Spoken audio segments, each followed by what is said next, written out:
Okay, so in the previous video, we left off with talking about the library badges and what their purpose is. And just a quick thing again, they are required by the school, and I think that they're super helpful with research techniques for the upcoming Global Solutions paper. I'd also like to talk about the mode of this class. One of the things that people talked about was, hey, most things are going pretty well. Things are pretty organized for the most part. And some people made some suggestions. And I've gone through a lot of different iterations of how to organize this class using Blackboard. Blackboard has certain limitations. And what I've got right now is probably about the best way that I can figure out how to do things. I would love to have the ability to have all the assignments just totally listed out in this to-do sort of thing that you can see as you get through them, and then they disappear when you get through them or whatever.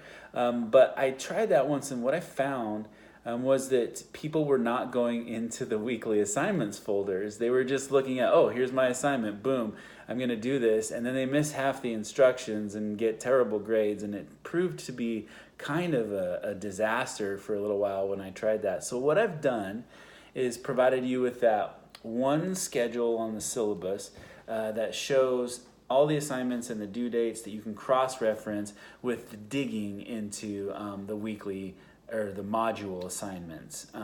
So go into those modules and make sure you're hitting, hey, here's my readings for the week, here's my activities and discussions for the week, and maybe write down a checklist for yourself and then cross-reference that checklist with the other list of all the other assignments. I think that's probably the best way to do it. It requires some coordination on your part. I can't automatize everything. You will see that some of the smaller assignments, small writing assignments, like the one you did about garments, has a due date that pops up. But you will see that the discussion board does not have that. And I do that because it has two different dates. And I can't figure out a way to have two different dates for the discussion. So I don't want people to get all stressed out about, oh no, my discussion's due on Wednesday. It's like, no, only the initial post is due on Wednesday. The other part of it, the responses to classmates, are due on Friday. So having those two due dates, you just need to go into the task discussions and assignments in each module and just track it like that. Some people feel rushed in this class, and I'm going to say, hey, I have no doubts that that is true. This 5-week, as I mentioned from very early on, is intense. It is an intense amount of work to try to get done, but I have taken into account that, people don't retain stuff quite as well if it's just too much. So I did kind of trim out about 15% of the class that I would normally do for a 15-week course in order to make it a little more manageable. But something to consider too is that you will still have the books after the class, and you can go back to your work a little bit if you've saved it and try to reprocess some things maybe after the class is done, some things that maybe were interesting to you that you want to revisit. I think if I were to rank what I think are the best teaching styles, I think a 15-week, for this class anyway, a 15-week face-to-face class where you get to talk to people face-to-face about all these really difficult topics. That would be my number one. My number two would be an online 15-week class because it gives you more time to process things, even if you don't have that human interaction. Then I'd say third would be the 5-week face-to-face class where you do get to interact with people because that conversation can take away some of the pressure to try to get writing and reading and stuff done. And in fourth place is what we're doing right now. I think it's an effective way, but out of those four, I think it's the least effective way, and that's just what we're dealing with. So do your best. I'm doing my best. We sacrifice a little bit in terms of depth of attachment to ideas for the idea of convenience, of having a summer 5-week course that starts and is done in a pretty quick time, and you learn some things. So keep that in mind.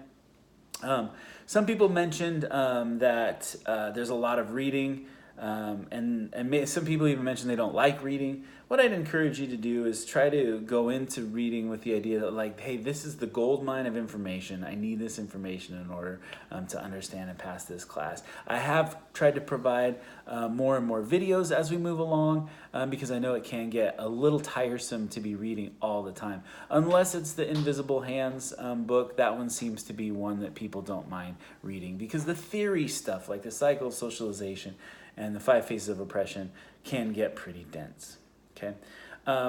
Also, I try to do some things that get you roaming around your house a little bit. I'm doing some things out in the community to break it up a little bit. And I know for some people who have really tight schedules, that can be a little hard. So when you're looking at your civic engagement project, make sure that you're trying to do something that is simple and that you can do within your schedule. Something you might think about doing is just getting together a group of friends and family, pop Netflix on and show the documentary Fire at Sea. It's about refugees, and then have a discussion about it. It's about a 2-hour documentary, and then if you spend a couple hours afterwards talking about it with family and friends, that's a good civic engagement project. Host a movie night, right? And another thing to do also is don't try to do too much for this civic engagement project because you don't have that much time. I've set it up to where if you want to do a donation drive, all you got to do is call family and friends, see if you can get stuff, tell them about what you're doing, and then if you end up with some donations, getting them down to the Agency for New Americans or whatever agency you're working with.